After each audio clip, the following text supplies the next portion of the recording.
দর্শক আসসালামু আলাইকুম। আর্জেন্টাইনের ম্যাজিক লাউতারোর জাদুকরী গোলের পর ভ্যালেন্টিন কারবারের ম্যাজিকে শেষ মুহূর্তে জয় পেয়েছে ইন্টার। বিস্তারিত জানুন পুরো ভিডিওতে। ফিফা ক্লাব বিশ্বকাপের গ্রুপ স্টেজের দ্বিতীয় ম্যাচে ওয়ার রেডসের বিপক্ষে মুখোমুখি হয় ইন্টার, যেখানে পুরো ম্যাচ জুড়ে দাপট ইন্টারের। তো ওই ম্যাচের 11তম মিনিটে প্রতিপক্ষ দুর্দান্ত এক গোলে এগিয়ে যায়। পিছিয়ে পড়া ইন্টার যেন গোল উঠাতে মরিয়া, একের পর এক আক্রমণ করা সত্ত্বেও প্রথমার্ধে গোল উঠাতে পায়নি ইন্টার।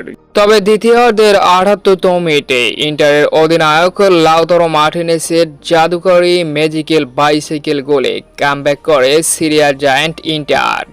দুর্দান্ত গোলে সমতায় ফেরান লাউতারো মার্টিনেস। এক গোলের সমতা নিয়ে ম্যাচ একেবারে শেষের দিকে।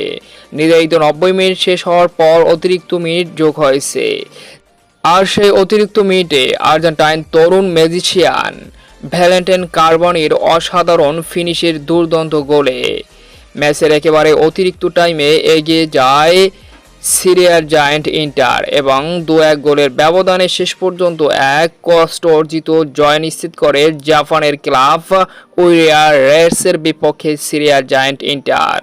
তো এই দুর্দান্ত জয়ের ফলে পয়েন্ট টেবিলের এখন শীর্ষস্থানে ফিরে এসেছে ইন্টার। তো অভিনন্দন ইন্টারকে।